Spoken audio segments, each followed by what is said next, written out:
Here's everything you need to get started. You need tape, a sharpened pencil or mechanical pencil, a compass, a nice size piece of cardboard, and a nice sheet of chipboard. Okay, we're gonna start with making a circle on the chipboard. This is gonna be the top of our cake. You need your compass. So this is the wheel of the compass. It will be held still in the center of your paper. You want to create a circle with a radius of 3 inches. So right here, it shows you where the measurements are for radiuses. So it's below the inches. So find the 3R, and it's pointing to that little dot. So I'm going to put my compass in the center as best I can. Put one finger on the little clear wheel, your thumb on the paper, and hold it down really, really hard. Do not let that move. Put your pencil in the little hole that the 3-inch radius arrow is pointing to and draw your circle. No matter what, you do not let the center shift or else it will mess up your circle. So I'm going to carefully move my hand over and continue drawing my circle. There you go. Now I need to cut that out in a minute. And you can either choose to have a square base, or if you would like a round base, which is what I prefer, it looks a little bit better, you can create a circle with a 4-inch radius.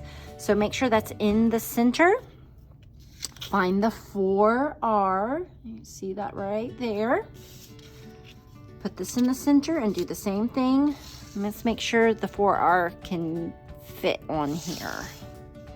Yep, right there should work. And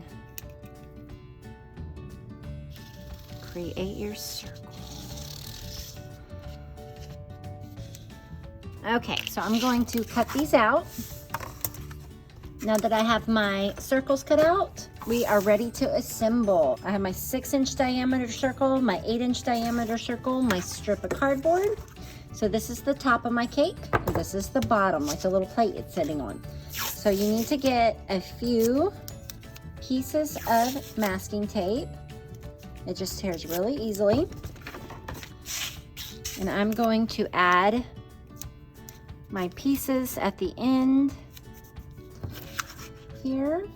Just add about four pieces. And I'm going to make sure I line up my circle with the very top of my poster board strip and tape it down. Notice you have to rub it down. So I'm pressing it and squeezing it. Now I'm going to continue taping the poster board all the way around. So I have both my hands on it, pressing it. Once you get to the end, you need to make sure that you tape down this part as well.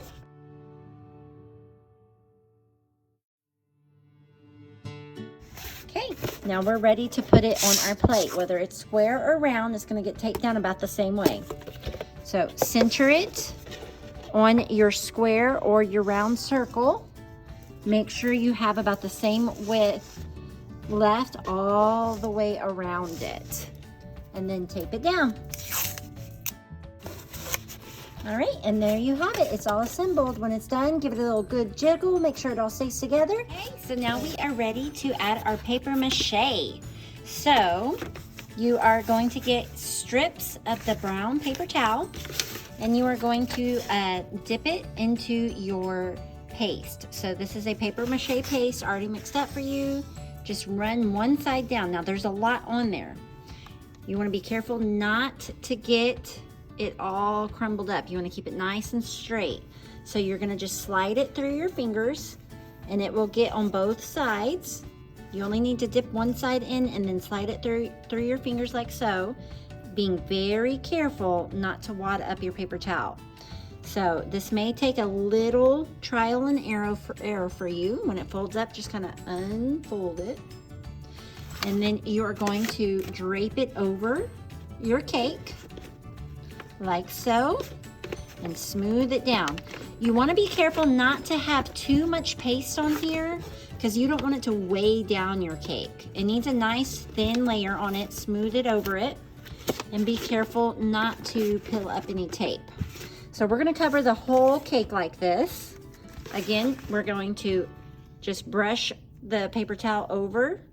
Take your fingers like this and just squeeze that paper towel through here, and then flip it over, squeeze it again, just run it through your fingers. So you want to keep your fingers straight and run it through so that you don't wad up that paper towel. And the more you do this, the easier it will get. So trying your best not to wad up your paper towel. So I don't want to just put it on there like that. I want to try to straighten it up. You might get a few wrinkles in here and there, but for the most part, your strips should be straight. So this will take some time. This is not a fast and furious project, right? So we want to overlap them and press it down nice and smooth on top. I want to make sure that we can get as much smooth as we can. It's not going to be perfectly perfect. You're going to have a few creases, but we are going to do our best to really get those flat. Just rubbing it down. Okay, so continue doing that until your entire cake and the base is covered. Here we go.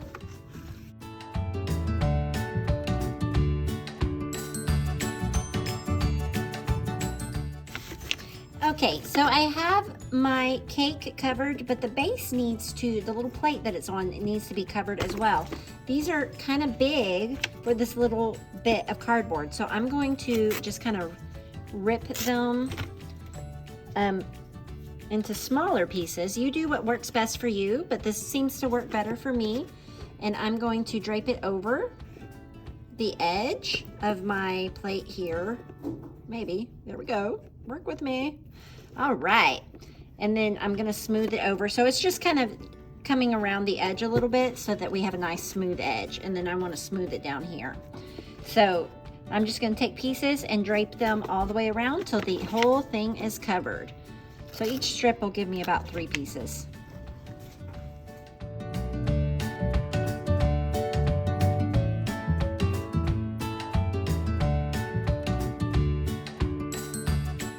Okay, so there we have it. The entire form is covered with paper mache. Okay, so now everything is dry on here. I'm going to make it look like I have some icing piped around my edges at the bottom of the cake to make this look a little prettier down there.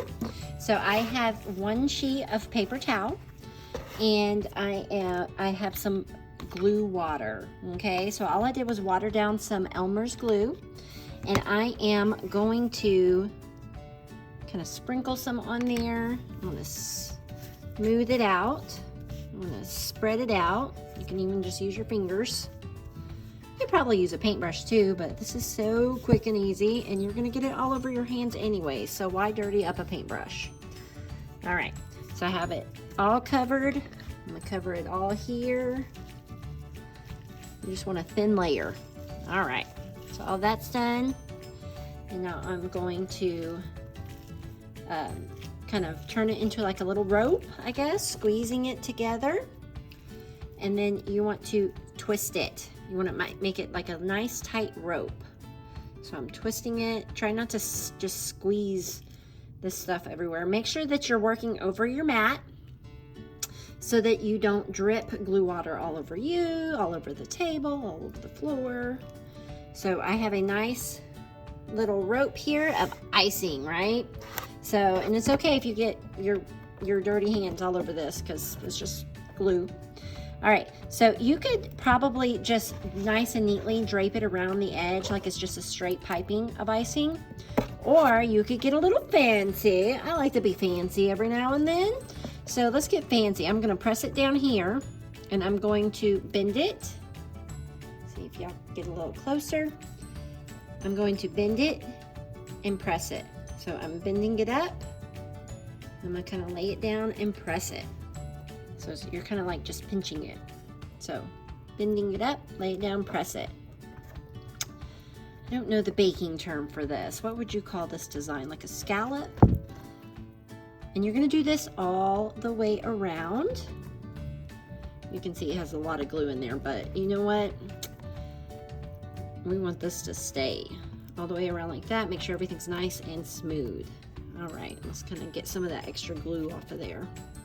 Look how pretty that is turning out. Oh my goodness, I can't wait to see how this turns out.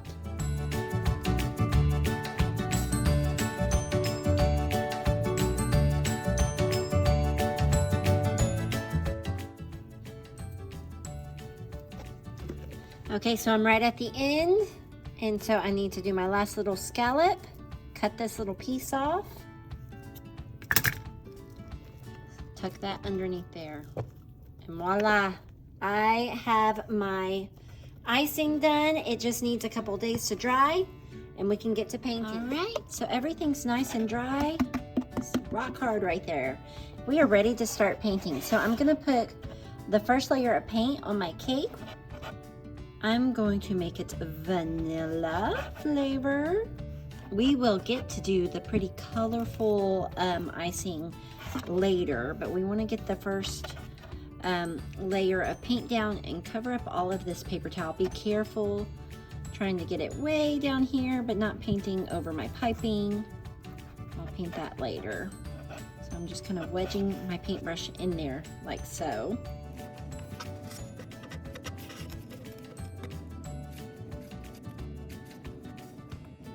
Now I'm going to do a thick color on the top with some homemade puff paint later, and have it drip down the side. There's so many different ways you can paint or decorate a cake, right?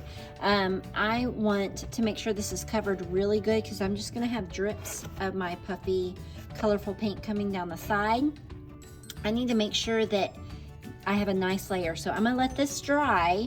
While that's drying, I'm gonna move on to the other parts of my project. So I'm going to paint my plate that my cake is sitting on, and I'm gonna go with silver. You might choose a different color.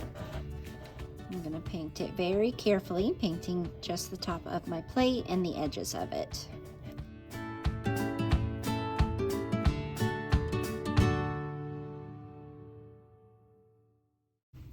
Now I need to paint my piping.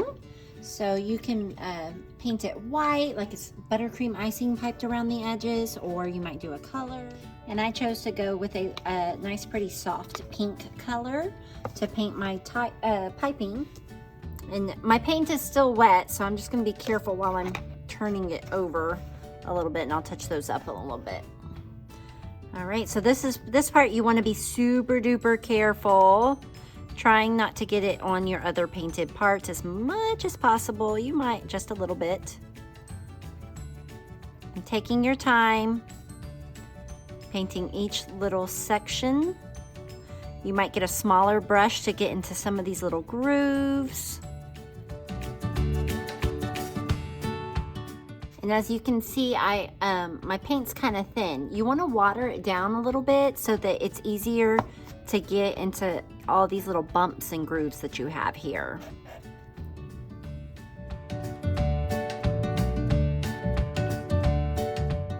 Now that I have all of this painted with my bigger brush, I'm going to take my smaller brush and start painting in the rest of the white spots carefully as possible, and make sure there's no more white left on the piping on this little fancy icing I've got here, and going all the way around.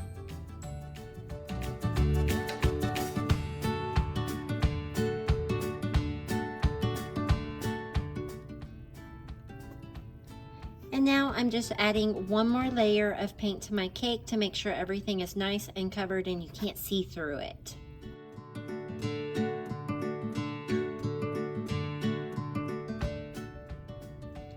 Okay. Now I am ready to add my pink icing to my cake, and this is a really cool icing. So this is a homemade puff paint to make it look nice and fluffy like real icing. Looks yummy, right? So it's just half shaving cream, half Elmer's liquid glue, and you can I put tempera paint, or you can use food coloring to make the coloring. So, and it dries really cool, kind of like a rubbery texture. So you could use a paintbrush or a spoon or a butter knife. I'm just gonna take my spoon and put a little dollop up here, and it's gonna drip. It's not gonna just stay, you know, standing up. I'm going to very softly brush it on top because I want it to be kind of thick and puffy looking. So I'm just kind of taking a spoonful, brushing it on the top, and I'm gonna let it drip over the sides. So I'm very softly brushing it on just like I would if this was icing. So I don't want to press and scrape all the way back, all the way down. So I'm not touching the cardboard, I'm just touching the top of this. And then all these bumps and stuff should settle a little bit. And as you can see, it's already starting to drip. I'm gonna, if you want it smoothed out, you can. I love the fun drippy look. If it's not dripping on some spots, just add a little dollop, let it do its thing. So I'm going to just kind of add a little dab here and there and let it on the upper side here. I'm just gonna let it drip down. I think it's super cool, and I'm so excited about this little recipe I found to make puff paint. I'm gonna test out the brush and see if that works even. Oh yeah, that works good. So using the brush works, just to add a little dollop. Push that down, make it drip. Just pushing it down, making it drip. Drip, drip, drip. Drip, drip, drip. I want it to drip all the way around. Nice, thick edges. I'm gonna kind of tap it. Let gravity do its thing. This is so awesome.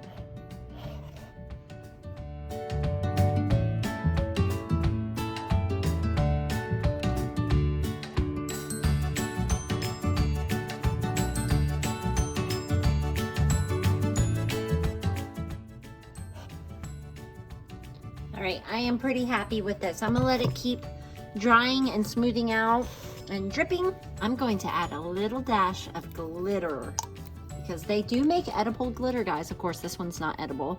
I'm just gonna put a little bit in my hands and kind of sprinkle it on there to give it a little shimmer. Oh my goodness. Okay, let's let this dry. Next stage is to add some toppings and decorations. I'm so excited. So awesome. And here it is. I am all done with my pink derby cake, and I absolutely love it. I had so much fun doing this, guys. So to decorate it, I kept it really simple. I had some old straws left over from my little boy's birthday party. They're little paper straws. I cut them, and then I used Model Magic and just glued them down with the Model Magic. And then I put little tissue papers at the top for the fire for the candles. So it's my birthday cake here. I love it. I had so much fun making this. And I made one more to give you another idea of what you could do. And it's over here. So I decided just to use the same puff paint. I used a teal, and I just brushed it all the way around with a paintbrush to give it that smooth look. And I did a white piping, a red plate, and I used little foam papers. I made little butterflies with my little hole puncher, my butterfly hole puncher, and glued them all the way around with some Elmer's glue. I made these cute little strawberries out of Model Magic and foam paper, and I absolutely love it. I think it's so cute. So I'm a little obsessed with my little cakes. I had so much fun making these. I can't wait to see what you guys come up with for your paper mache cakes.